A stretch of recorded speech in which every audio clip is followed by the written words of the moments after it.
Alors, on va commencer. Alors, je vous rappelle que ce soir, en principe, ce n'est pas une conférence débat, c'est plutôt une conversation.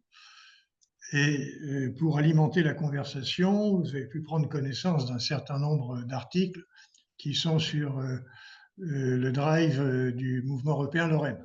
Hein. Alors, l'histoire, nous le savons tous, n'est pas un long fleuve tranquille. Si c'est un fleuve, de temps en temps, il est à sec. Et à d'autres moments, comme en Moselle, il déborde et il inonde un petit peu autour de lui. Et donc, l'histoire, elle est comme ça. Ce n'est pas un long fleuve tranquille. Il y a des périodes organiques où le courant passe et le fleuve reste sagement dans son lit. Et il y a des périodes critiques. Eh bien, nous sommes dans une période critique. Alors, qu'est-ce que c'est qu'une période critique? C'est une période où des choses qui allaient de soi, qui se reproduisaient régulièrement, d'un seul coup, vont s'interrompre. C'est la fin d'une période, avec des caractéristiques qu'on va voir, et c'est l'amorce d'une nouvelle période. Eh bien, nous sommes aujourd'hui dans une période historique critique. Et une période historique critique importante. D'où le titre de cette conversation, c'est-à-dire un bouquet d'air. Alors, qu'est-ce qu'un bouquet? C'est pas ce que Françoise espère, c'est pas un bouquet de fleurs, c'est plutôt le bouquet d'un feu d'artifice. Vous savez, c'est à la fin, ça part dans tous les sens, et c'est assez surabondant et désordonné. C'est ce qui est en train de se passer en ce moment au niveau mondial. Et un bouquet d'air, eh bien, une ère, c'est une période de temps assez longue qui peut se mesurer soit en décennies, soit en siècles. Et là, nous sommes à un moment où des ères s'achèvent, à la fois des ères séculaires et d'autres, disons, décennales. Alors, nous allons essayer de recenser ces ères qui s'achèvent. Nous allons aussi essayer de découvrir l'esquisse des nouvelles ères qui sont en train d'apparaître et dont on a du mal à discerner les contours. Donc, il faut les recenser, les identifier. Puis ensuite, il faudra discuter pour savoir quelle est leur importance pour les acteurs que nous sommes, et notamment leur importance pour les nations qui sont les nôtres, pour l'Union européenne, mais aussi pour l'Occident et pour le monde. Donc, on va devoir les identifier, les recenser, les décrire, voir leurs conséquences, et puis savoir par rapport à notre avenir ce qu'elles représentent, ces ères qui s'achèvent. Quelles sont les menaces qu'elles représentent pour nous? Quelles sont éventuellement les opportunités qu'elles peuvent représenter?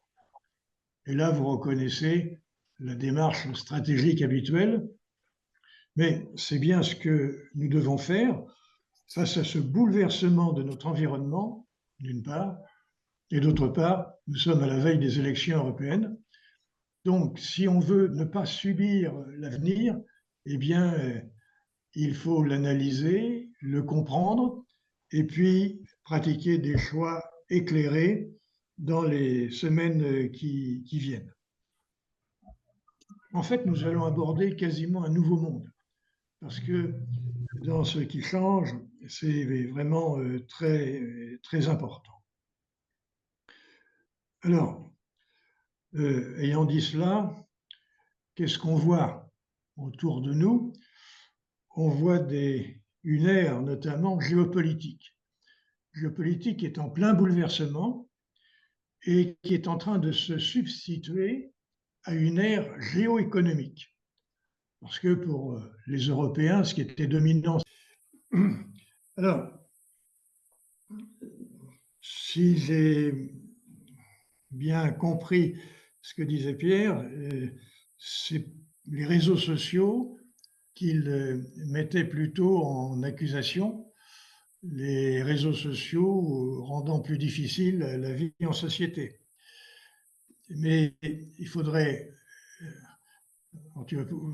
vous allez pouvoir répondre, mais il y a aussi les guerres hybrides, hein, notamment les pays de l'Est, notamment la Russie, qui essaient d'influer sur les électeurs des démocraties libérales, en utilisant aussi ces moyens.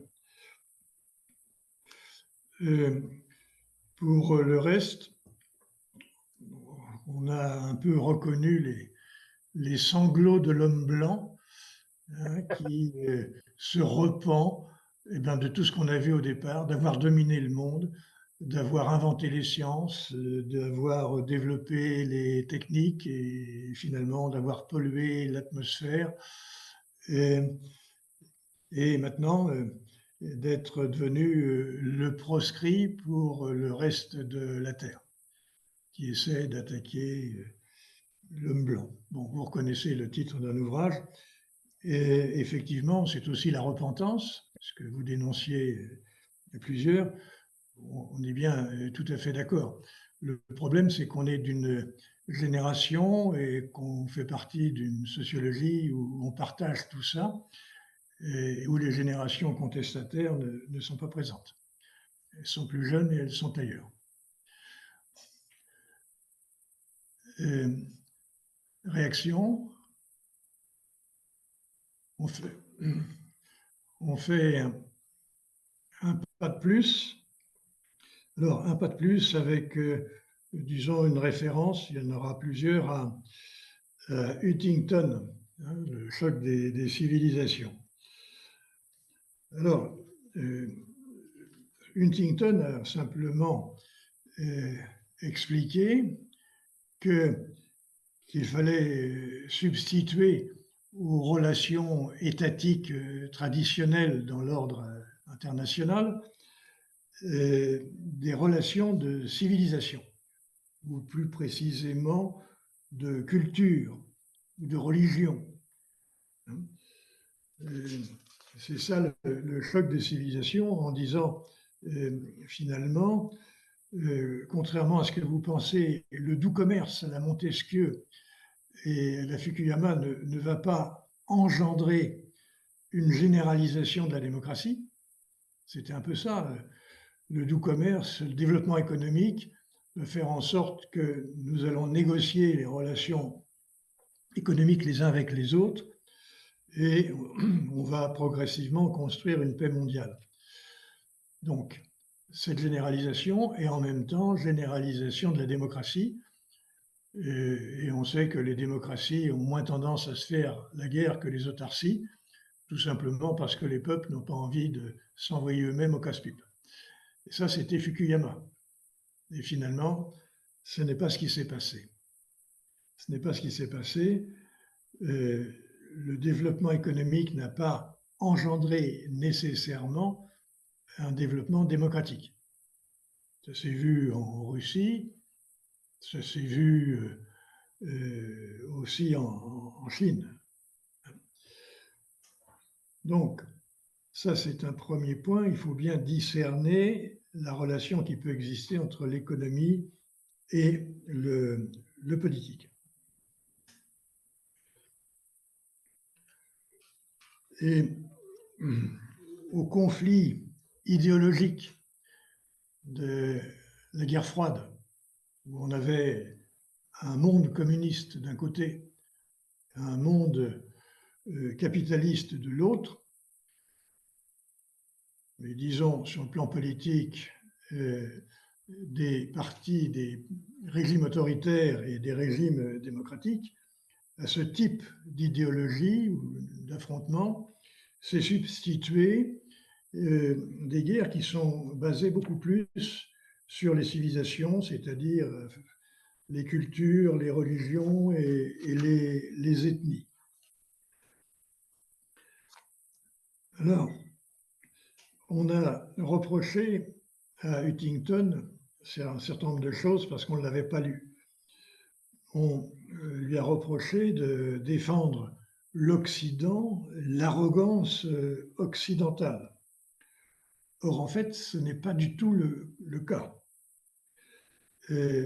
Huntington fait bien la différence entre la modernisation et l'occidentalisation, en disant la plupart des États dans le monde veulent se moderniser, c'est-à-dire acquérir des outils de production, développer le capital au sens physique du terme pour pouvoir produire davantage, mais sans adopter les règles de l'Occident.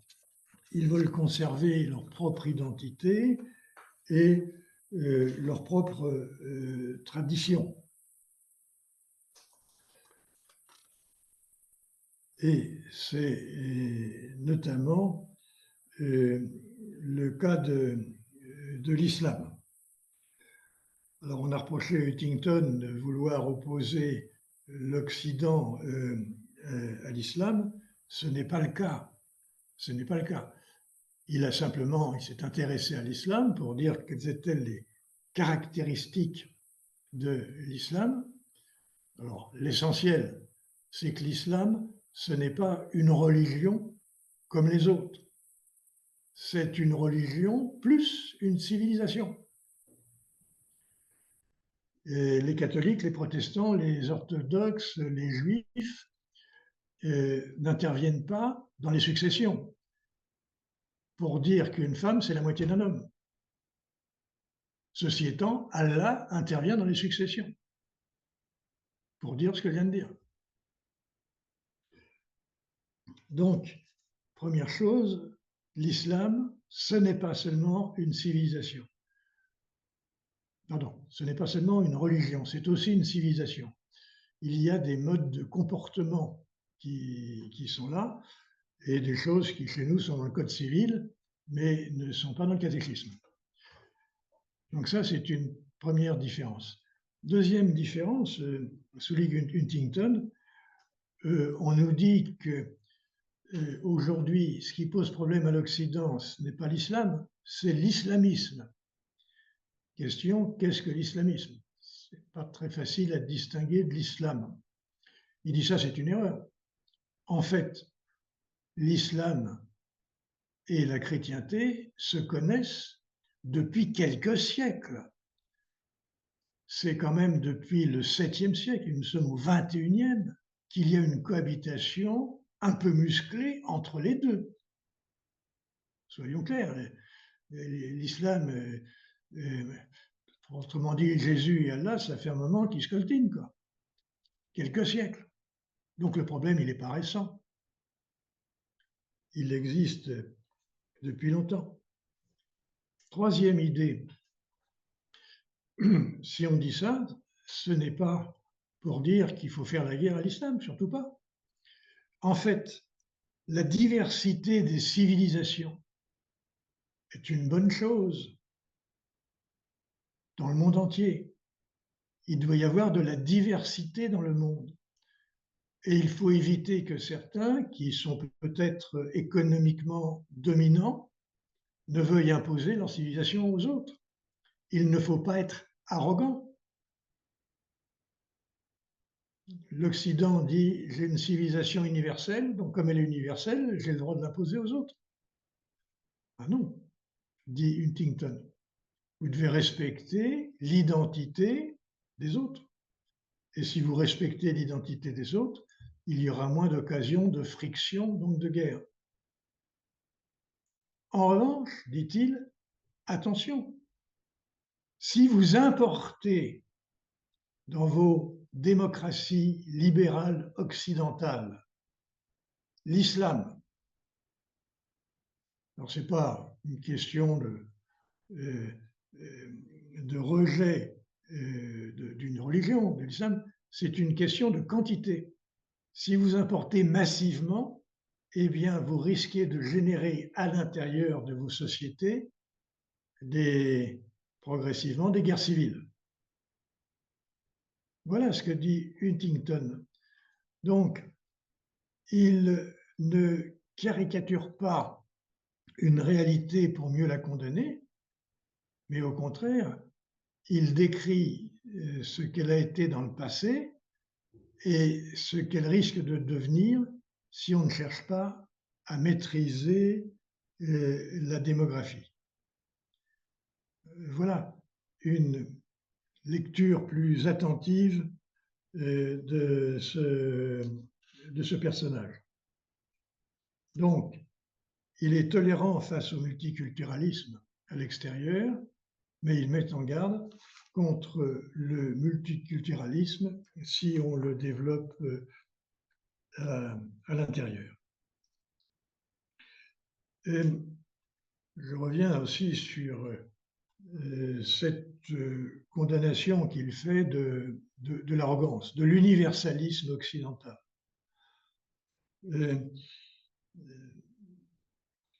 Alors, l'universalisme occidental, c'est les lois et les mœurs telles que nous les pratiquons. Par exemple, le mariage pour tous. Alors, le mariage pour tous, ça défrise au Vatican, bien sûr. Ça ne fait pas partie encore des règles du catholicisme. Ça défrise aussi en Russie, et ça permet à Poutine de dire que l'Occident est décadent. Ça permet aussi à l'islam de dire la même chose. Donc, on s'aperçoit que le progressisme, notamment sociétal, de l'Occident récent est en contradiction avec le conservatisme sociétal, d'une part des pays de l'Est de l'Europe, notamment de la Russie, mais soyons clairs, aussi des pays de l'Europe centrale et orientale, la Pologne, très catholique, défrisée par ses évolutions. Donc on a bien un axe Est-Ouest de dégradation, en quelque sorte, des mœurs. Et on a bien un conservatisme qui existe à l'Est, et ce conservatisme n'existe pas seulement à l'Est, il existe dans l'ensemble du monde. Parce que toutes les sociétés qui sont en retard scientifique, technologique, économique sur l'Occident sont aussi, au vu de l'Occident, en retard sur ces évolutions sociétales. Mais ces sociétés ne pensent pas qu'elles sont en retard, elles pensent qu'elles sont dans la vérité et que c'est l'Occident qui est en train de se suicider. Donc, ce qui est universel pour l'Occident est très particulier à l'Occident vu par le reste du monde.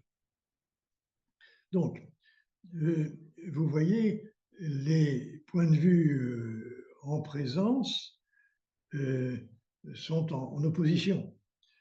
Donc, l'Occident doit admettre la diversité dans le monde et il devrait se méfier de la diversité importée chez lui qui, sans précaution, pourrait alimenter une guerre civile au fur et à mesure des déséquilibres ethniques à l'intérieur de nos frontières. Donc, voilà, rapidement, si vous voulez, traiter les problèmes de l'Occident, de l'arrogance et des rapports avec l'islam à l'extérieur et à l'intérieur de nos sociétés. Ce qui est à remarquer aussi, c'est l'attachement de tous les pays extérieurs, et notamment des empires, au conservatisme, c'est-à-dire attachement à leur histoire, attachement à leur religion, attachement aussi aux valeurs traditionnelles. Et notamment dans ces valeurs traditionnelles, il y a le holisme, en opposition à l'individualisme occidental. Le holisme, c'est l'attachement à la société dans sa globalité.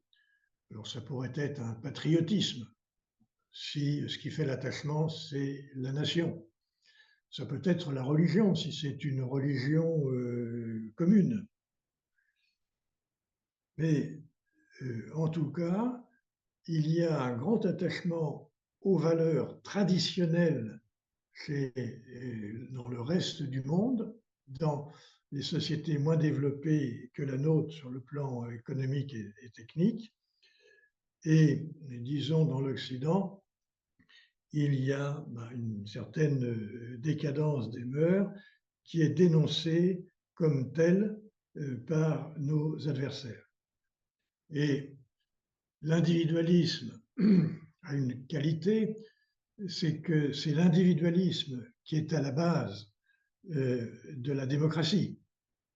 C'est pour respecter l'individu, respecter sa liberté, respecter son égalité devant les institutions.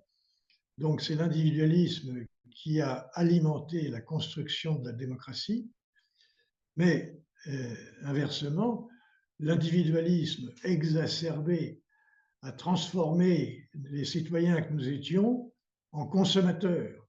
Et les consommateurs ne pensent qu'à consommer. Au lieu d'aller dans les églises à la messe le dimanche, ils vont chez le distributeur le plus proche. Et comme le dit Fourquet, les cathédrales ont été remplacées par les supermarchés à la sortie des grandes villes. Donc, voilà un peu les évolutions telles qu'il les dénonce, avec donc retour aux identités, mais le retour aux identités alimente aussi les facteurs d'opposition, parce que les identités sont nombreuses, les caractéristiques aussi, donc il y a beaucoup de diversité et d'opposition. Vous avez aussi une montée des identités qui rassemble toutes ces caractéristiques. Alors, c'est vrai dans tous ces grands pays. Prenons la Chine, par exemple.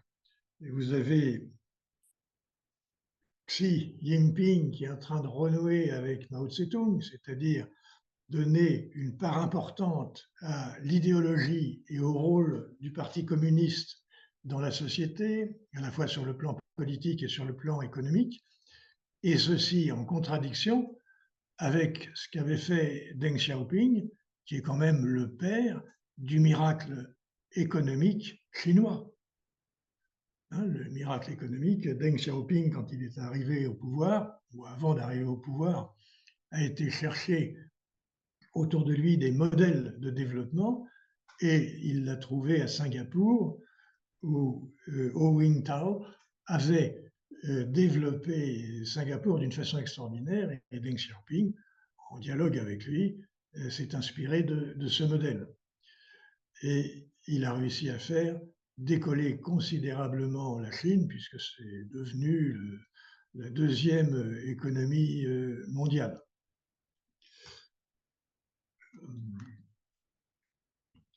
Mais après ce développement, vous voyez bien que la Chine ne parle pas au monde sur le même ton. Xi Jinping dit le catisme d'ici 2049, centenaire de la prise de pouvoir du Parti communiste en Chine, eh bien, le capitalisme disparaîtra inéluctablement et la Chine dominera le monde inéluctablement. Donc, c'est une déclaration de guerre, soyons clairs. On voit aussi, par exemple en Turquie, ce que Erdogan a imposé, c'est-à-dire sur le plan de la civilisation. Atatürk avait converti l'Empire turc en candidat à l'Union européenne, à l'occidentalisation. Il avait importé la laïcité, pas tout à fait celle de la France, mais enfin, ça allait quand même dans ce sens-là. Et vous voyez bien que Erdogan cherche à devenir le calife de la Méditerranée de l'Est. Et vous voyez bien que Sainte-Sophie, qui était transformée en musée par Atatürk, vient d'être transformée en mosquée par Erdogan. Donc, on voit bien toute l'importance de l'identité de ces pays, notamment ces autarcies, ces autocraties, pardon, ça va même plus loin. Donc, on voit bien leur évolution et on voit bien aussi, je reviendrai un peu tout à l'heure, sur l'instrumentalisation de la religion. Soyons clairs, tous ces pays ont pris conscience, il y a plus d'un siècle, que l'Occident les dépassait sur le plan civilisationnel. Et ils se sont dit comment faire. Bien, en imitant l'Occident. Et ils ont tenté d'imiter l'Occident en démolissant un peu leur civilisation particulière. Ils n'ont pas réussi. Bien sûr, de l'Occident, ils ont oublié l'esprit critique. Ça, ils ne l'ont pas pratiqué. Et ils ont cherché aussi à se défaire de leur religion. Atatürk, il a fermé des mosquées. En URSS, on a fermé des églises. La Chine brûlait les livres de Confucius. En Inde, on pratiquait, on oubliait de pratiquer la religion, l'hindouisme. C'est Moody qui est revenu à l'hindouisme. Regardez Nasser en Égypte, qui ne fréquentait pas les mosquées. On a eu toute une période au Moyen-Orient qui était plus inspirée par le Parti communiste et le socialisme que par le livre ou les livres sacrés. Et cette période-là fait faillite. Et les nouveaux dirigeants ont recherché et retrouvé des religions.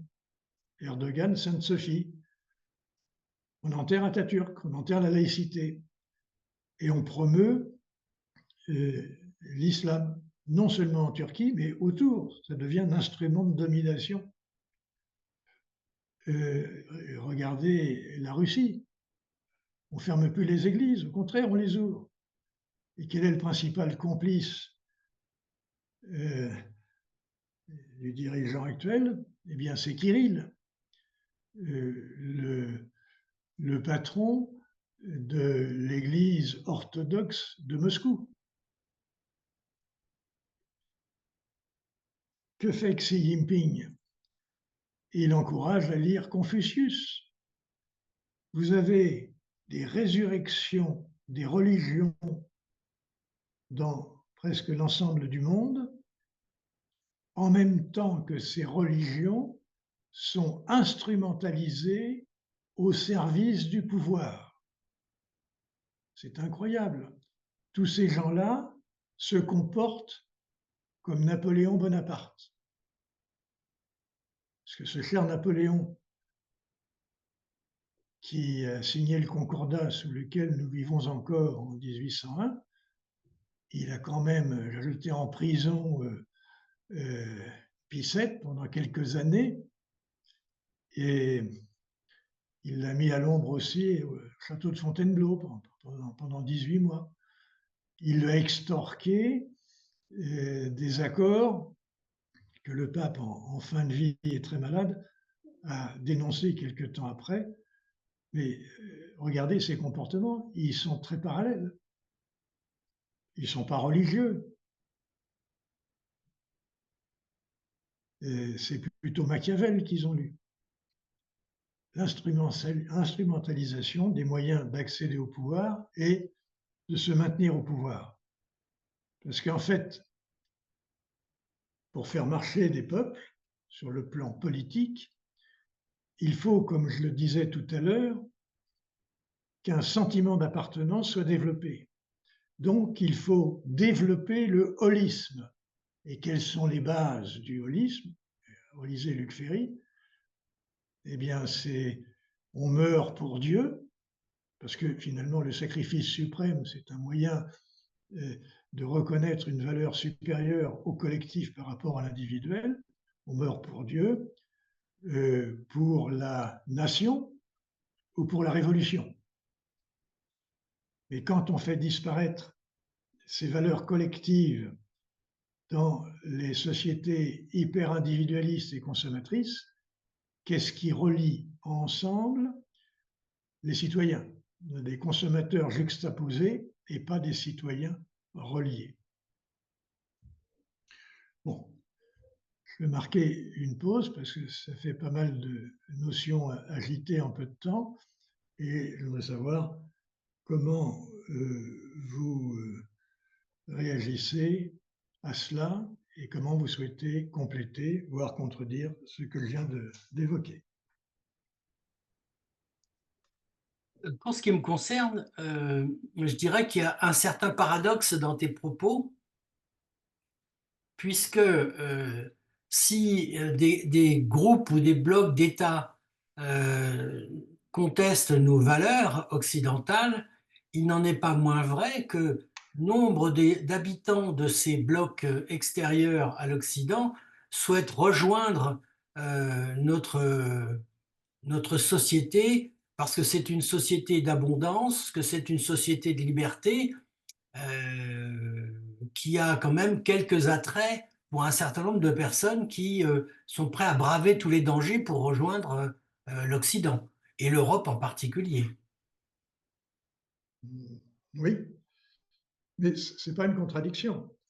Dans une société, vous avez une pyramide, il y a le sommet, il y a la base.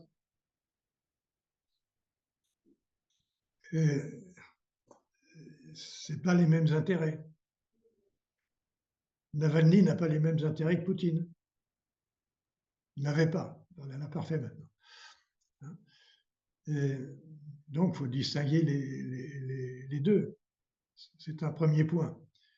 Il y a un deuxième point au passage, c'est que l'Occident a eu tendance à se tromper sur l'assise politique de Poutine. On a vu pas mal d'articles ou écouté pas mal d'émissions, notamment de télévision, annoncer que Poutine n'était pas très assuré de son pouvoir en Russie, notamment quand Prigojine a envoyé Wagner vers le nord. Et quel est le constat? C'est que finalement, les Russes n'ont pas fait la peau à Poutine. Les Russes ont tendance à soutenir Poutine et à soutenir la transformation de l'économie russe en économie de guerre, ce que l'Union européenne n'est pas foutue de faire. Attention, ce que je viens de dire, c'est quasiment ce pourquoi Macron a dit que l'Europe pouvait être mortelle. Parce que d'un côté, il fabrique des munitions, beaucoup plus que l'Europe n'est capable de le faire, et beaucoup plus que l'Europe n'a décidé de le faire. On parle, en Russie, on produit, on produit. Regardez le déséquilibre des forces conventionnelles en Europe. Il est colossal. Et regardez les pronostics d'élections aux présidentielles américaines au mois de novembre. Novembre, c'est le 11e mois de l'année. Nous sommes le 5, 11-5. Regardez le temps qu'il nous reste pour prendre une décision collective et pour passer de la décision à la production de munitions. Nous sommes dans une situation de vulnérabilité extraordinaire. Voilà pourquoi Macron dit l'Europe est mortelle. Beaucoup ont disserté sur l'appellation, l'évocation de Paul Valéry, etc. Mais regardons la réalité, elle est beaucoup plus concrète.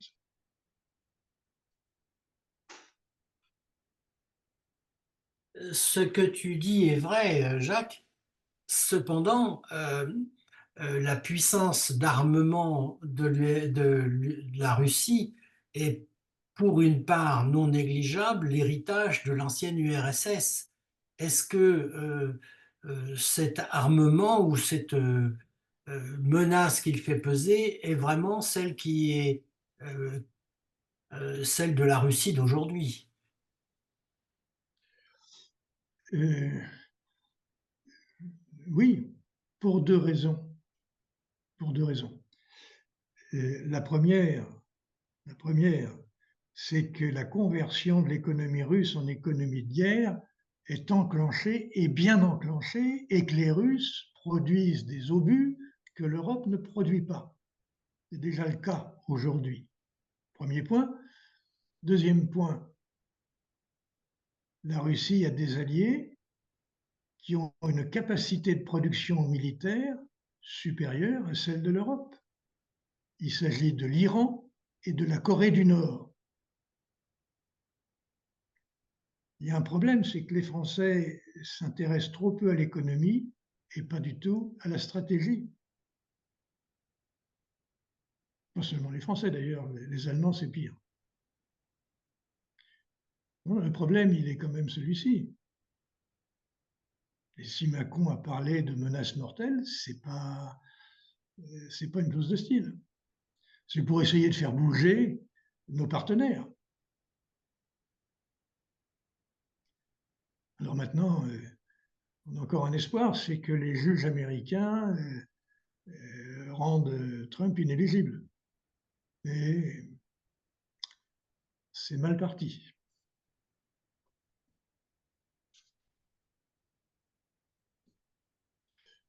Alors, ceci étant, je pense qu'il ne faut pas approfondir ce point-là. C'est normalement, lorsqu'on parlera de la violence et des deux guerres, parce que bien évidemment, on parlera des guerres, on parlera des déclarations de Macron qui va envoyer des troupes, enfin, qui a dit qu'il ne faut pas exclure l'envoi de troupes françaises, européennes en Ukraine. C'est pas la même chose. On en parlera à ce moment-là, d'une façon plus détaillée. Mais comme ça vient dans la conversation, et que c'est très important. C'est très important pour notre avenir. Il faut quand même le mentionner quand on rencontre pour la première fois le sujet.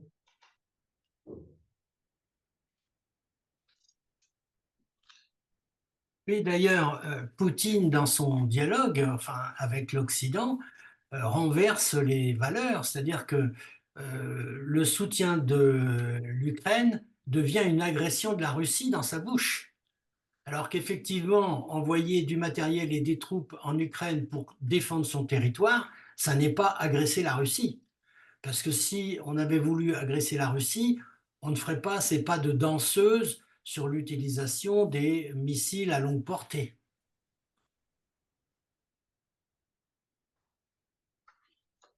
Oui,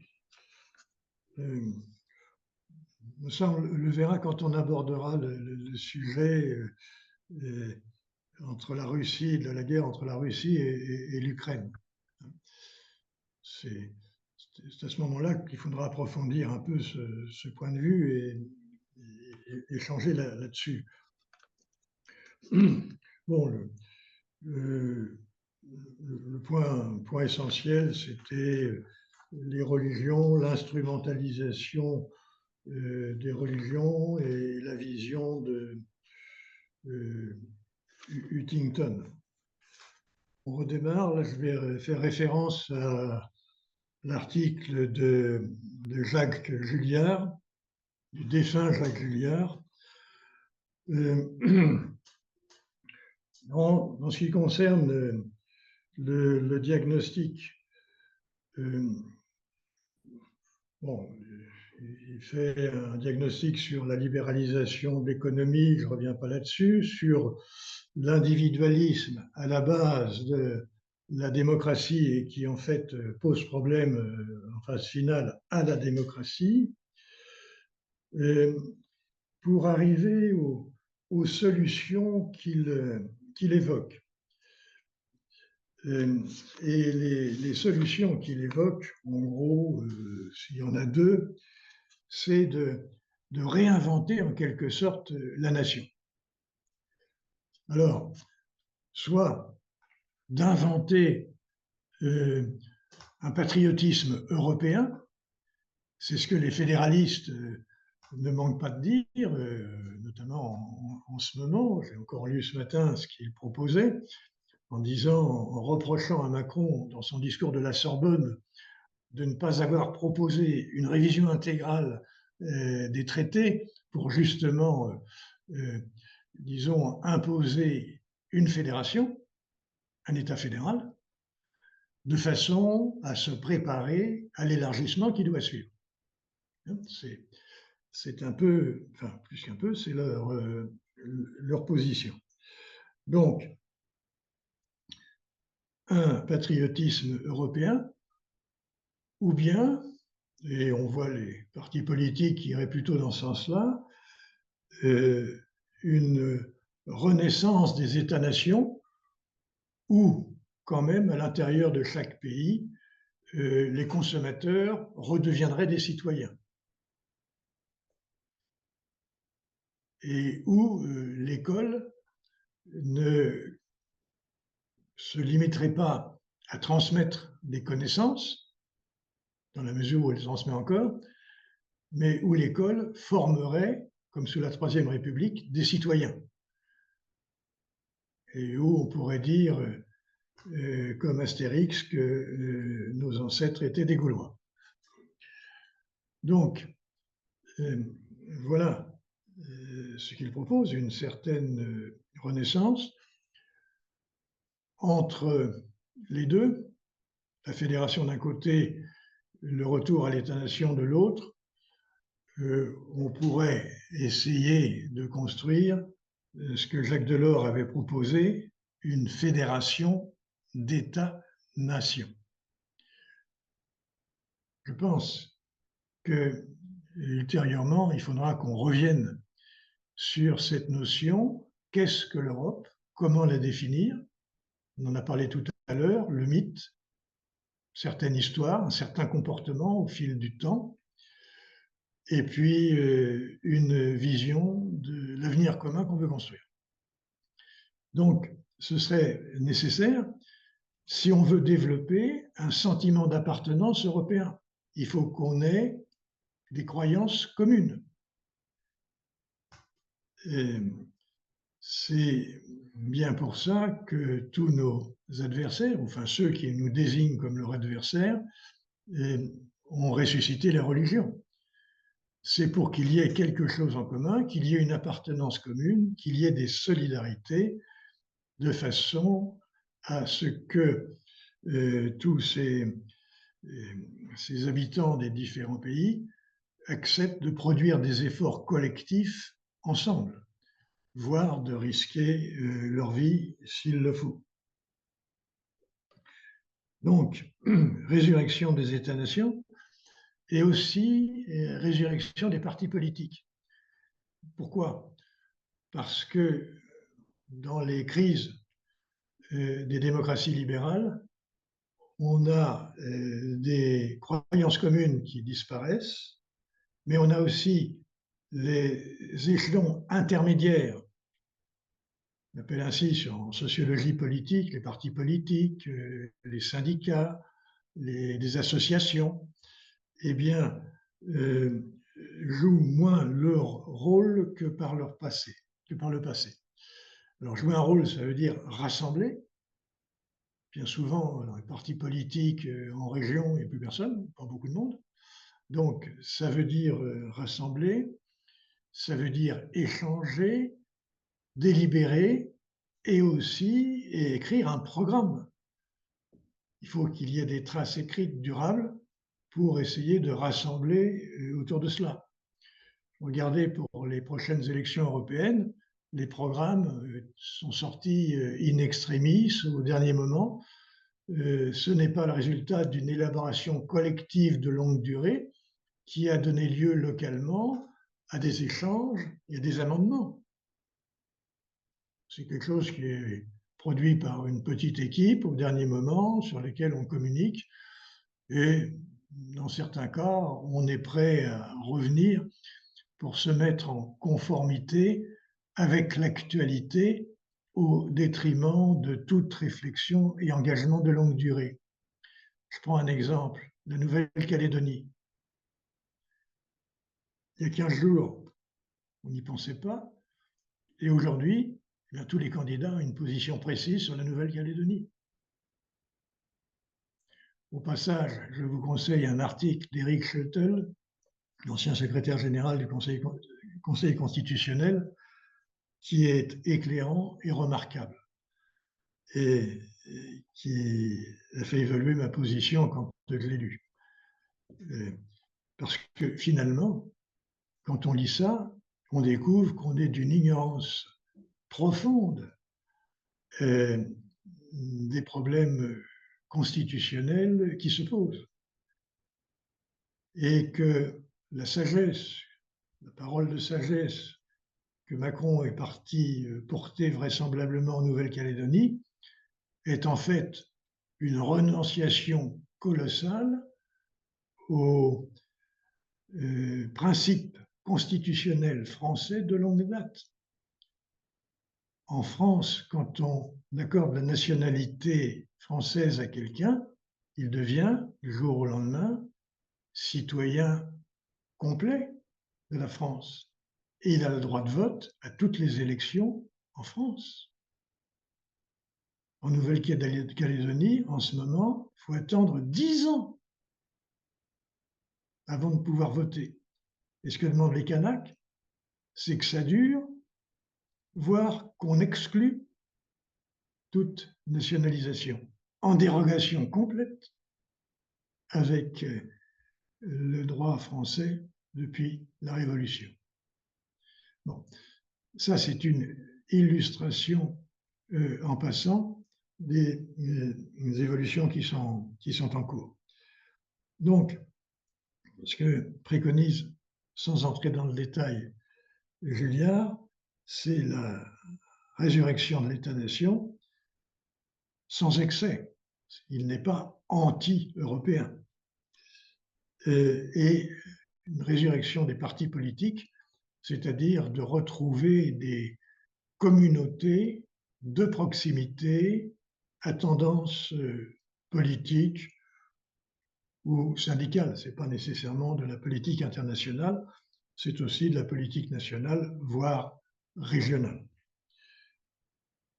Voilà ce qu'il préconise. Alors, bon, Julliard, vous le connaissez, c'est pas un grand politologue, si je puis dire, mais c'est un citoyen éclairé et disons, d'une deuxième gauche responsable. Voilà ce qu'il a tendance à dire. Bon, je m'arrête sur Julliard. Des réactions?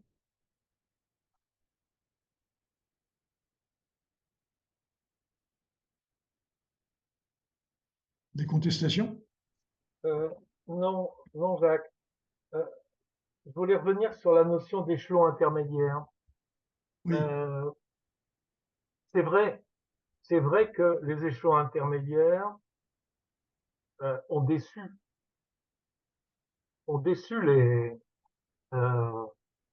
la population globalement. Les partis politiques, on ne peut pas dire que le Parti socialiste qui a eu le pouvoir pendant, je vais dire, 20 ans, 25 ans, ait fait grand-chose de son temps au pouvoir, malgré, j'allais dire qu'ils ont montré pendant les 3 premières années de pouvoir que ce qu'ils avaient décidé comme programme était irréaliste. Bon. Et après, ils n'ont pas arrêté de revenir sur leurs idées, ce qui fait que tous ceux qui étaient derrière eux les ont abandonnés. La droite, je vais dire que c'est la droite au pouvoir a pris les décisions que la gauche n'a jamais prises ou n'a pas voulu prendre. Ce qui fait que finalement les décisions les plus sociales qui ont été prises ont été prises par la droite au pouvoir. Ce qui fait que les uns et les autres ont mécontenté tous ceux qui étaient derrière eux et qui les ont élus. Les syndicats, bon, le problème des syndicats, c'est qu'à partir du moment où il n'y a plus d'industrie, les syndicats ont montré qu'ils ne représentaient plus rien, à part les fonctionnaires qui sont indestructibles, hein, et donc qui ont tous les pouvoirs, et surtout le pouvoir de nuire. Des échelons intermédiaires, il s'en est créé quand même. Quand vous voyez ce qu'ont fait toutes, comment dire, ce qu'a fait Coluche avec les, comment dire, je cherche Restos du Cœur, avec les Restos du les Cœur, Restos du Cœur. avec les Restos du Cœur, le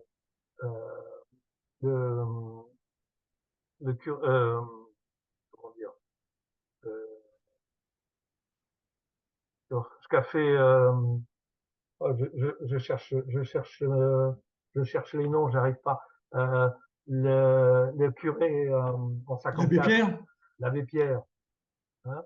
Bon, ces gens-là ont créé des mouvements qui sont impressionnants et qui perdurent, Mais en, en, en cherchant à ne pas imposer une vision du monde.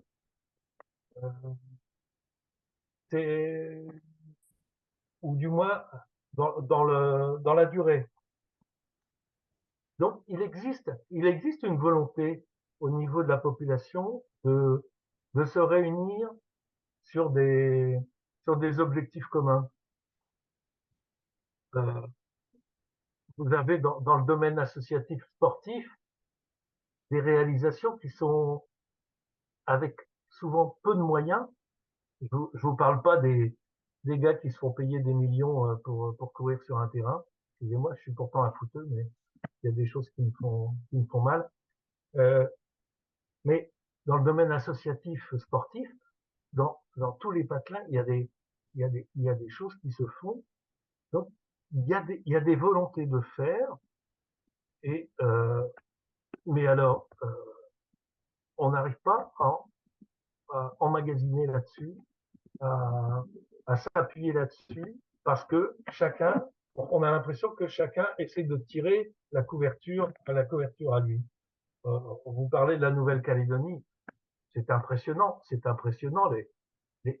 les solutions que tout le monde sort maintenant et qu'on n'a pas réussi à sortir pendant 30 ans. Hein. Il y a quand même, vous parliez de géopolitique, la géoéconomie reste quand même diablement importante, parce que si on a foutu en l'air l'industrie du métal du nickel en Nouvelle-Calédonie, ou si on ne l'a pas entretenu, c'est bien la cause de la paupérisation de la population locale, et qui fait que les gens se sont retrouvés complètement à l'écart. Hein. Et bon, alors bon, je sais bien que le système électoral, on ne peut pas ne pas interdire à des gens de voter. Ça m'apparaît, une aberration complète. Mais par contre, qu'on aurait pu accompagner les populations locales depuis 30 ans, surtout en leur montrant que euh, les, euh, euh, les référendums qui ont eu lieu ont montré qu'ils n'arrivaient pas à une majorité. Donc, on aurait pu les accompagner et leur dire, les aider à s'intégrer à l'évolution collective du territoire. Auquel cas, on les a marginalisés. On fait les Australiens avec les autochtones, avec les aborigènes, hein, mais eux, ils sont tout blancs, hein, on n'a pas le temps. Bon, enfin moi je pense que le terrain existe, le terreau existe, mais alors les pouvoirs politiques, soit ils veulent pas bouger, soit ils veulent aller trop vite. Et on a voulu aller trop vite sur beaucoup de choses. Je faisais récemment le parallèle entre Macron et Giscard. C'est pas totalement vrai, hein, c'est différent. Mais je réussis pas à faire prendre des décisions, alors je fais évoluer la société. Donc la plupart des réalisations de ces deux présidents ont été sur des aspects sociétaux. C'est pour Giscard, bon, c'est le droit à l'avortement.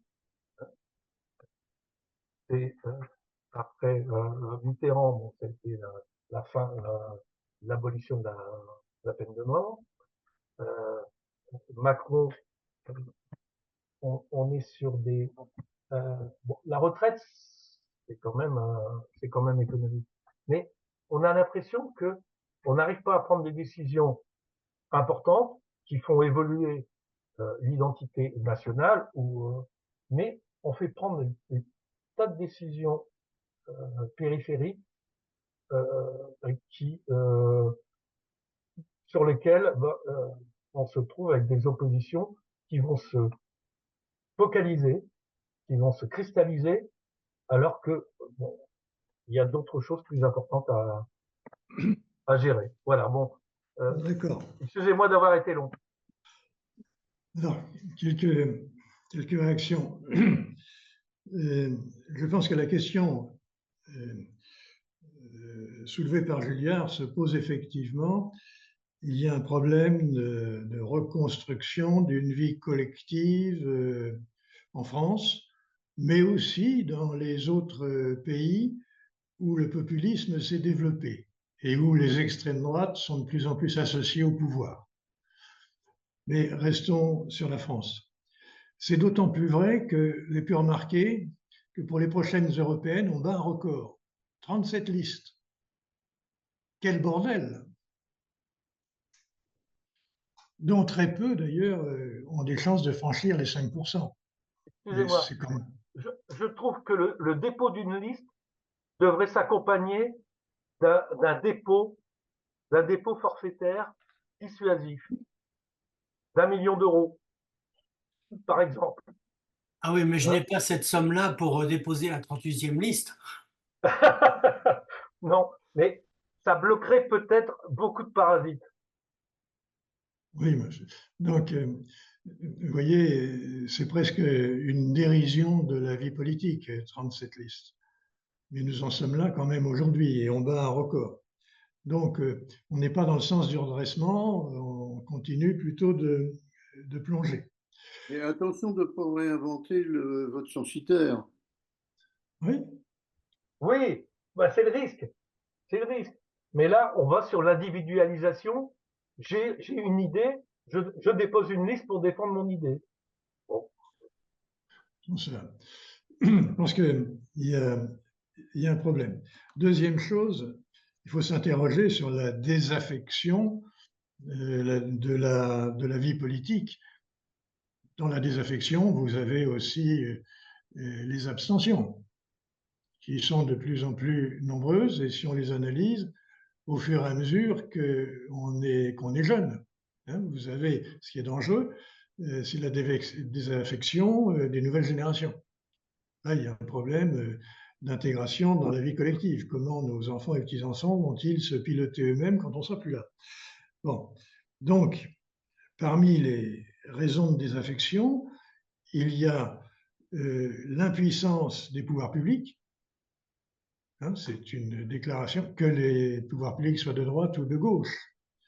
Il y a une impuissance et cette impuissance résulte, entre autres, de ce qu'on a laissé faire, de la générosité de la politique sociale française.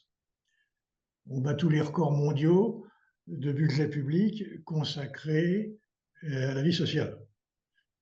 Et pour une satisfaction qui est très faible. C'est aussi un record gaulois.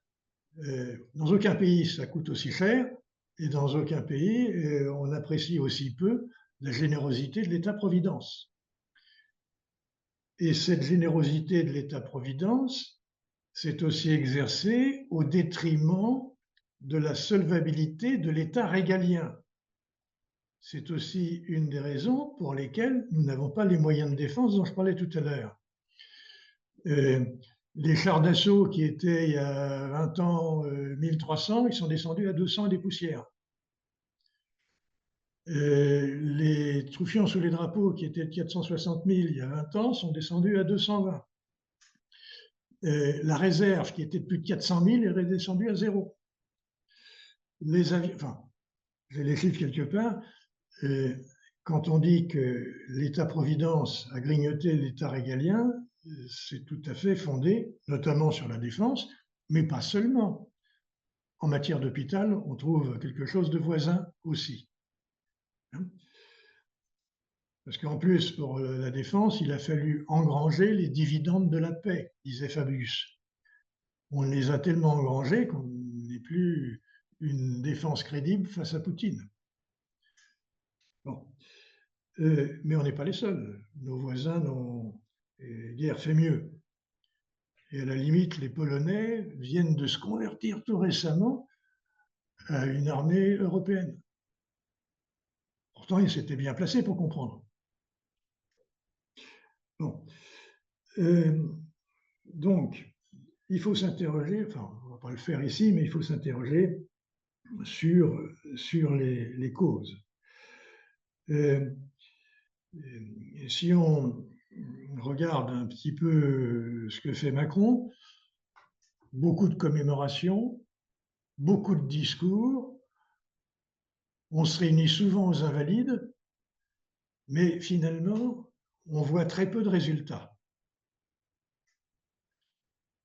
Il sort, il y a une sublimation de la politique dans la parole, et beaucoup moins dans les résultats.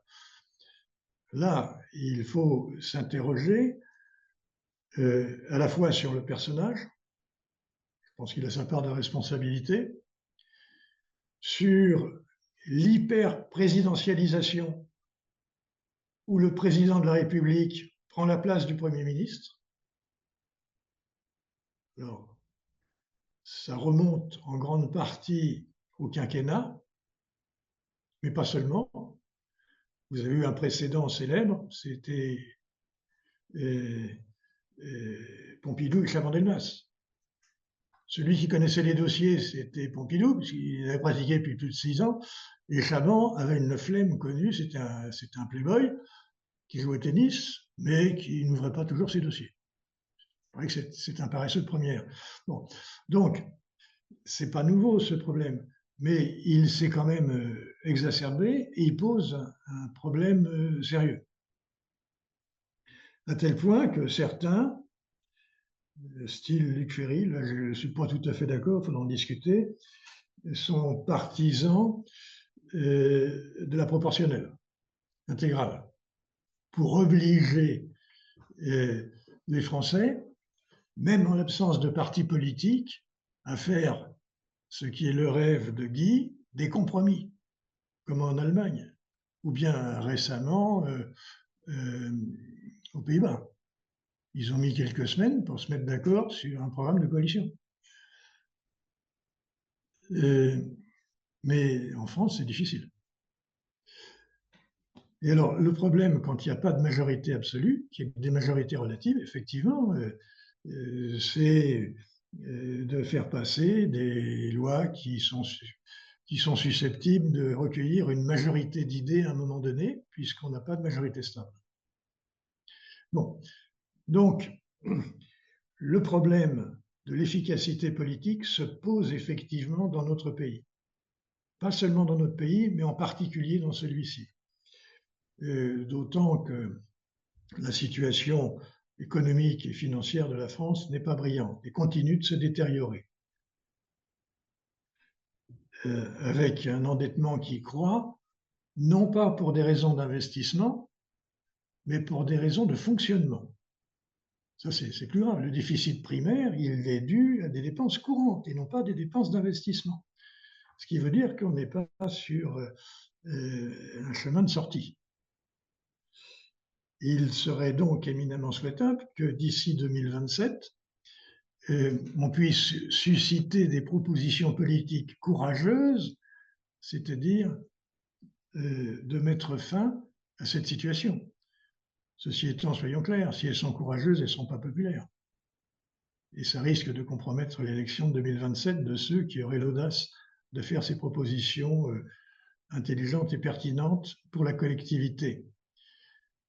Ce qui veut dire qu'il y a aussi un problème de formation des citoyens. C'est pas normal que pour reculer l'âge de la retraite, vous ayez plus près de 75 à 80% d'opposition. Il faut apprendre à faire des additions quand même. On sait déjà faire des soustractions. Prenons des additions. Bon. Jacques, je reprends quand même ton propos parce que depuis 2017, on a doublé le budget de la dépense.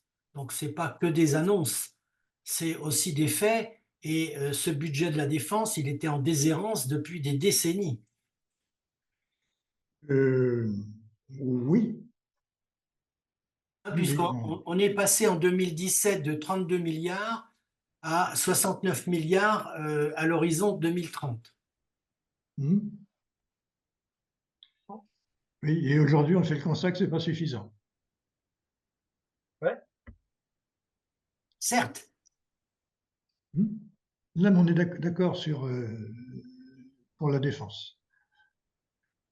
Et au niveau européen, la France fait partie des moins pires. Il n'y a que deux pays qui ont une armée en état, c'est la France et la Grande-Bretagne. Dernier point, dans ce que disait Pierre sur les associations, il y a l'abbé Pierre et Coluche, oui, mais vous savez qu'il y en a un autre qui fonctionne, qui fait mieux que Coluche et l'abbé Pierre réunis, c'est l'islam. Parce que l'islam a des associations de tout poil. Ils font de l'entrisme dans les administrations, ils passent des accords électoraux avec les communes, ouais. Et ensuite, simultanément, ils créent des associations de formation sportive. C'est l'un des moyens d'entrée pour bien capter les gens, la mosquée d'un côté, le stade de l'autre, plus d'autres activités pour meubler les loisirs de plus en plus nombreux, notamment des nouvelles générations, pour qu'on reste entre soi. Mais ceci n'est pas spécifique à la France. J'ai un ami qui est libanais, il m'avait expliqué comment le Hezbollah s'est implanté au Liban en faisant la même chose. Et il y en a un troisième qui a fait ça, c'est Netanyahou, qui l'a laissé faire au Hamas avec de l'argent du Qatar. Ouais. Hein, enfin, je ne reviens pas sur ses objectifs et la façon de faire, mais tous les mois, il y a des valises qui arrivaient à l'aéroport et escortées par les Israéliens jusqu'à Gaza pour permettre au Hamas de développer sa propagande et de démontrer à tout le monde, aux Israéliens et au monde entier, que le Hamas est infréquentable et ne pouvait pas être un interlocuteur valable pour constituer un État palestinien. Voilà quelle était sa tactique. Bon, on voit les résultats aujourd'hui. Mais cette méthode, elle a fait ses preuves dans de nombreux pays et elle a lieu en cours en ce moment, notamment en France, mais pas seulement en France. En Belgique, c'est la même chose. Et je pense qu'un jour ou l'autre, je vous parlerai des frères musulmans et notamment de Florence Bergeau-Blaclair, qui a étudié de très près ce type de fonctionnement. D'autres comme Keppel l'ont étudié aussi dans les pays musulmans. Bon, donc ceci, structure intermédiaire, plus un entrisme dans les réseaux politiques français. Bon, dernier point sur le nickel. Le nickel en Nouvelle-Calédonie n'est plus compétitif, mais notamment parce qu'il a été attaqué par la Chine. Et on peut penser que la Chine a aussi une vision stratégique de ce qui doit se passer dans le Pacifique. Bien sûr. Soyons clairs, elle l'annonce. Hein. Et vous avez, tout à l'heure, Pierre a parlé des Australiens, vous avez un renversement en quelque sorte des Australiens qui maintenant viennent au secours des Français en Nouvelle-Calédonie, ce n'était pas le cas auparavant, parce qu'à la limite, ils préfèrent les Français aux Chinois. Mais regardez quand même, il faut passer un peu de temps, mais ce qui est en train de se passer, les gros enjeux qui sont là. Alors de même qu'il y a, ce que je n'ai pas approfondi, Macron arrive en Nouvelle-Calédonie, j'ai lu qu'il y avait une attaque troisième type, alors je ne sais pas d'où elle vient, enfin, on peut avoir des Dans la idées ville sur de lesquelles. Nouméa. Oui, donc vous voyez bien cette coïncidence, elle est bien délibérée, elle a bien une origine, elle a bien un objectif. Donc, si les Français sont assez indifférents à la Nouvelle-Calédonie, il y a d'autres pays sur place qui le sont moins. Bon, c'est tout simplement pour souligner ce que je disais au départ, c'est l'évolution de notre environnement. Et soyons clairs, vous avez des adversaires de l'Occident qui s'annoncent comme tels aujourd'hui. C'est notamment les impérialismes. Bon, on les connaît, il y a les grands, mais il y a les plus petits. L'Iran, la Corée du Nord, et puis d'autres pays qui ont rejoint le club, alors comment il s'appelle là, des cinq, je ne sais plus comment il s'appelle, les 5 pays avec la Russie. L'Inde, le Brésil. Oui, c'est ça. Hein, qui sont passés de 5 à 11. De 5 à 11, et avec une vingtaine de pays qui sont dans l'antichambre. Bon, rapidement pour terminer ce point-là, le pape François. Alors, François, première chose, c'est le premier pape qui ne soit pas européen. Il représente plutôt donc l'Amérique latine. Alors on peut se dire c'est assez normal puisque les catholiques, plus d'1,5 milliard, sont moins en Europe qu'ils ne sont dans le reste du monde. C'est vrai. Ceci étant, c'est un pape qui veut faire un certain nombre de réformes. Par exemple, faire en sorte que les femmes puissent jouer un rôle plus important dans l'Église, faire en sorte que des hommes mariés puissent être nommés prêtres, que des couples homosexuels puissent recevoir une bénédiction. Donc il l'a annoncé. Il a fait un premier synode au mois d'octobre 2023 et donné un rendez-vous pour un deuxième synode pré-décisionnel en octobre 2024. C'est pour bientôt. Et on a vu que ceci avait donné lieu à une levée de boucliers de la part de prêtres, mais aussi de cardinaux, autour du cardinal Sarah en Afrique, qui est franchement opposé aux bénédictions des couples homosexuels. Ce que le pape envisageait aussi, c'est de rendre l'Église moins centralisée, puisque le pape est infaillible, il peut décider tout seul. Il souhaitait que, a priori, des groupements d'évêques nationaux puissent jouer un rôle plus important. Donc, on va voir s'il réussit. Pour l'instant, il y a quand même de l'opposition. Mais ce pape a quelques idées assez précises sur ce qu'on évoque. Il pense, par exemple, que l'Europe, c'est une grand-mère qui n'est plus capable d'avoir des enfants. Autrement dit, l'Europe n'est plus capable de se reproduire, ce qui est tout à fait fondé d'ailleurs. Et il le reproche comme étant un égoïsme. On préfère son niveau de vie à une famille plus nombreuse. Plus nombreuse, c'est tout simplement la reproduction de la population existante. Donc, il reproche à notre population européenne et il reproche à cette population européenne de ne pas accueillir suffisamment les migrants. Et là, sans limite. Il n'est pas question d'avoir des lois, de faire des quotas à la mode canadienne, sans limite. Il va à Lampedusa le dire, accueillons toute la misère du monde, ce que même Rocard n'osait pas dire.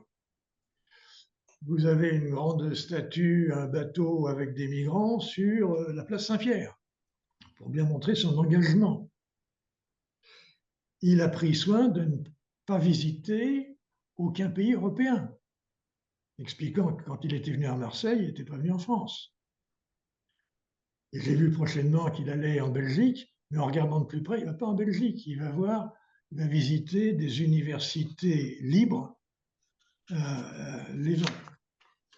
Donc, il boude toujours le monde européen et occidental. Donc, il condamne l'Europe stérile et qui est une forteresse anti-migrants. Il explique que les causes des guerres que nous connaissons, notamment en Ukraine, ce sont les industries d'armement qui veulent dégager des profits, où il accuse l'Occident de vouloir exporter la démocratie. Et notamment, il accuse l'OTAN de vouloir s'étendre jusqu'aux frontières de la Russie. Autrement dit, le pape accuse l'Occident d'être à l'origine de la guerre en Ukraine et non pas la Russie. D'autre part, il reste fidèle aux accords qu'il a passés avec Kirill à Cuba, donc le complice dont je parlais tout à l'heure, orthodoxe, responsable de l'Église orthodoxe à Moscou, et sur l'ensemble de la Russie, voire au-delà. Et de même qu'il a passé un accord avec Pékin en 2018 pour que l'Église puisse s'exercer officiellement en oubliant un petit peu l'Église clandestine qui reste persécutée par les Chinois. Donc ce pape a des relations avec des adversaires de l'Occident qui peuvent quand même nous surprendre, voire nous scandaliser. Et ceci dit, il a tendance à oublier un peu l'Église qui est persécutée. Il y a plus de 300 millions de catholiques qui sont persécutés, notamment en Arménie. Vous savez que le Haut-Karabakh a été nettoyé récemment par l'Azerbaïdjan, bon, sans que le Vatican en ait beaucoup parlé. Ceci est une rupture par rapport au comportement de ses deux prédécesseurs, notamment Jean-Paul II et Benoît XVI, qui étaient quand même plus occidentaux que ne l'est le pape François. Et je pense que c'est un déséquilibre qui risque de nuire quand même à l'Église.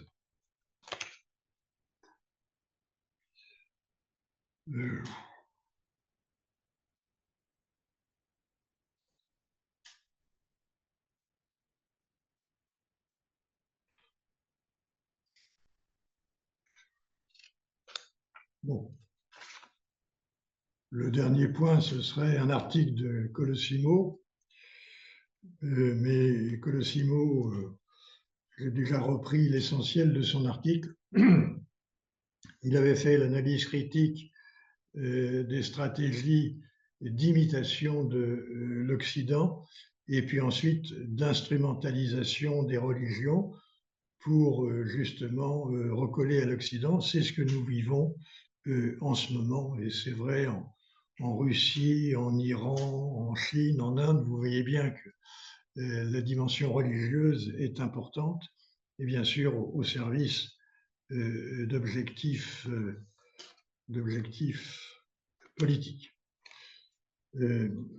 Simplement, pour résister à cette évolution, il finit par conclure à la nécessité d'un grand réarmement.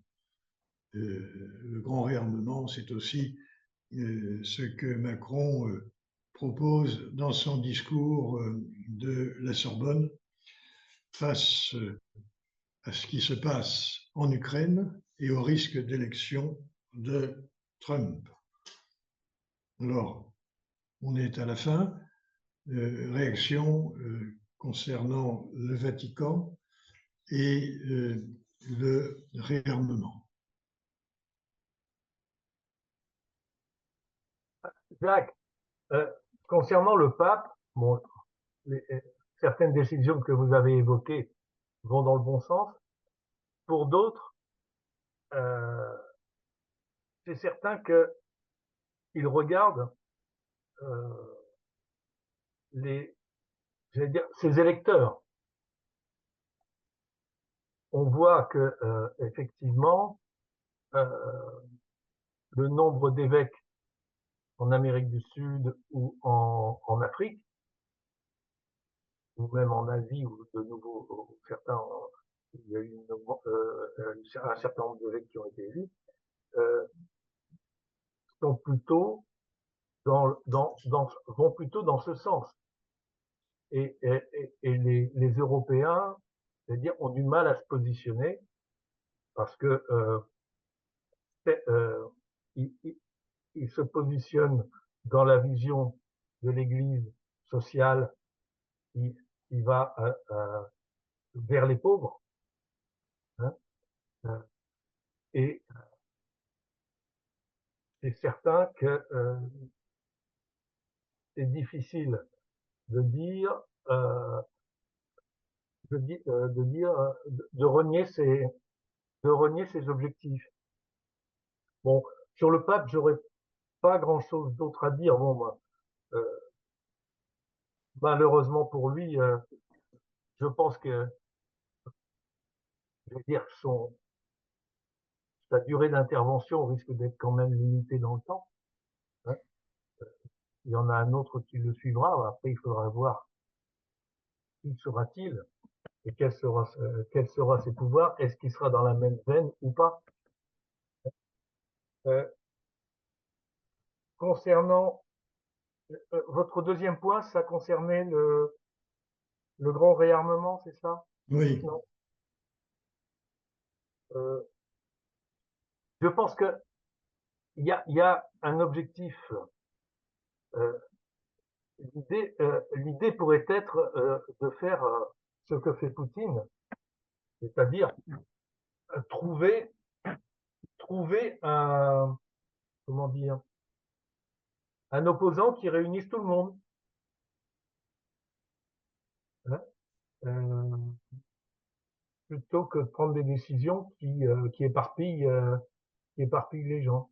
Alors, avant, bah, c'était, on avait l'Allemagne qui était qui nous avait pris l'Alsace-Lorraine, hein, donc il fallait se battre contre l'Allemagne.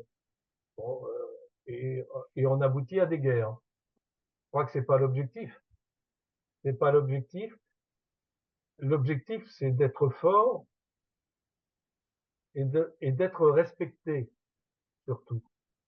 Là, quand vous parlez de la décadence, moi, ce qui m'apparaît important, c'est quelle est la définition de la décadence et quelle est la définition que l'on veut donner de, j'allais dire, du contraire de la décadence. hmm, C'est, pour moi, c'est la capacité de répondre aux attaques des autres, des uns et des autres, se montrer fort, quel qu'il soit, la capacité à gérer ses problèmes internes, la capacité à donner à sa population un orgueil. Au départ, j'avais mis national et j'ai remplacé par collectif pour que ce soit plutôt un orgueil pour l'Europe, pas un orgueil national français. C'est-à-dire que on est quelque chose qui nous rassemble. Actuellement, est-ce que nos dirigeants vont vers cet objectif-là, avoir une identité, une espérance? Je pense que les jeunes l'ont eu pendant très longtemps, euh, et je crois l'ont encore. Mais on a vu que ce n'est pas forcément eux qui votaient parce ils étaient un peu désespérés par ce que leur proposaient les politiques. d'accord. Bon, quelques éléments de réponse pour terminer, puisqu'on Ah, arrive à la fin de l'heure. je voulais quand même mettre mon grain de sel, si tu le permets, Jacques. Vas-y. Bon, effectivement, j'abonde dans ce qui a été dit par Pierre Gailleret concernant le pape qui défend ses ouailles, et ses ouailles aujourd'hui, elles sont plus en Amérique du Sud et en Afrique, et donc il doit, comme ils font partie les uns et les autres des BRICS, il doit un petit peu se mettre au diapason de ça plutôt qu'au diapason des Européens. Bon, dont acte. Pour ce qui concerne le réarmement, je pense que dans l'esprit d'Emmanuel Macron, le réarmement consiste surtout à réarmer nos valeurs plutôt que le côté défense nationale ou l'armement, c'est-à-dire de passer à cette défensive, cette coulpe que l'on bat en permanence, à une affirmation plus forte de nos valeurs démocratiques, de nos valeurs économiques, de nos valeurs européennes. Je pense que c'est ça qu'il appelle de ses voeux. Et ça veut dire que on doit prendre des décisions d'importance, comme par exemple l'adoption des clauses miroirs, comme par exemple la mise en place de l'ordre social, etc. Et, euh, et donc, c'est le moyen d'affirmer de nouveau l'Europe comme étant un leader naturel au niveau mondial, en lieu et place des États-Unis qui, s'ils gardent un leadership euh,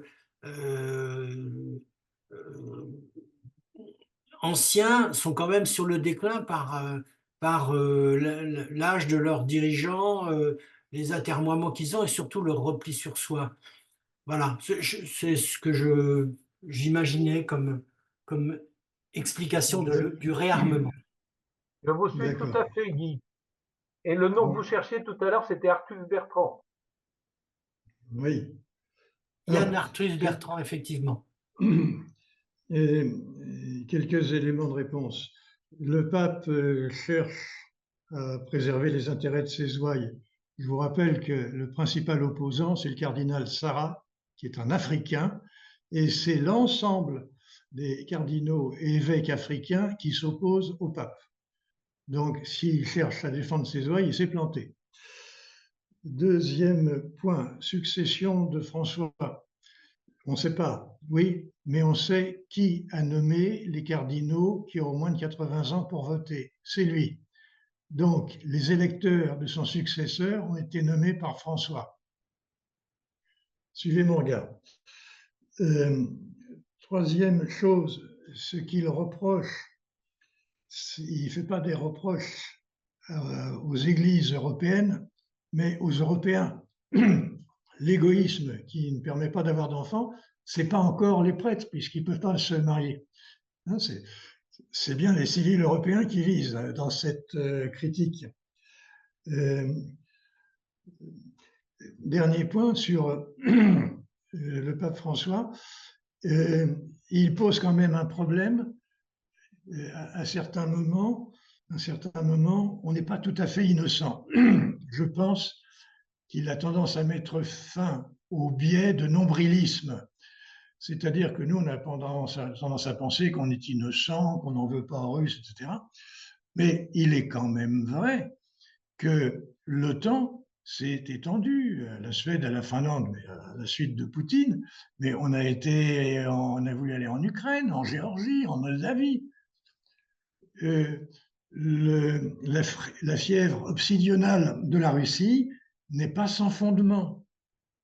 Et je pense que nous devrions nous interroger sur ce que nous avons fait et sur la façon dont ça a pu être pris, voire exploité, parce que Poutine a exploité, mais on n'est pas si innocent que ça dans cette affaire. Vous voyez, ça rejoint un peu l'arrogance quand on parle d'universalisme sans se remettre en cause. Je pense qu'il faut faire attention à ça, mais il va trop loin. Ceci étant, il soulève quand même des questions, une sorte d'autocritique qu'on n'a pas suffisamment fait et qu'on devrait faire si notamment on veut trouver les bases d'un compromis avec la Russie, parce qu'il faut quand même envisager d'en sortir.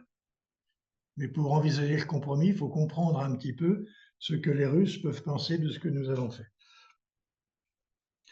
Dernier point sur la décadence, le bien commun à définir. Tout à fait d'accord, il reste à le faire et justement on va pouvoir mettre à profit le délai qui nous sépare de la prochaine réunion pour faire des propositions dans ce sens. Et peut-être que le mouvement européen pourrait y contribuer, ce qu'à mon avis il ne fait pas assez puisqu'il n'y a pas assez de réflexion dans ce mouvement et de propositions. Il y a trop, disons, d'agitation autour de refrains trop connus. Hein. On manque quand même d'imagination. En ce qui concerne l'armement que propose Macron, soyons clairs, il n'est pas qu'un armement des valeurs. Quand il parle d'envoyer des troufions en Ukraine, vous savez, ce n'est pas des valeurs. Ou alors, tous nos partenaires, allemands, polonais, italiens, n'ont pas compris. Ce n'est pas des valeurs. Macron, il parle bien de ça. Et quand Macron parle de l'arme nucléaire, parce qu'il en a parlé clairement, c'est ce que je pense nous verrons lorsqu'on abordera ce point-là, on est bien dans des armes sonnantes et trébuchantes. Donc, bien sûr qu'il y a un réarmement, mais ça rejoint l'idée quel bien commun, il faut qu'on définisse. Quelle Europe, il faut qu'on la définisse. Pourquoi veut-on se battre? Il faut développer un sentiment d'appartenance. Là, on est d'accord. Comment faire? La question est facile à poser, la réponse est beaucoup plus délicate. Mais attention, Poutine, il envoie quand même des troufions avec des munitions en Ukraine pour l'instant, mais est-ce qu'il irait au-delà si jamais le parapluie de l'OTAN n'était plus présent? Voilà. La Russie vient d'ailleurs de modifier des frontières maritimes unilatéralement. entre la Norvège, etc. Ben voilà, une illustration du côté de Poutine, c'est très concret. Bon, donc on a des thèmes de réflexion jusqu'à la prochaine fois. Bon. Merci de votre participation active pour cette fois-ci. Allez, au revoir.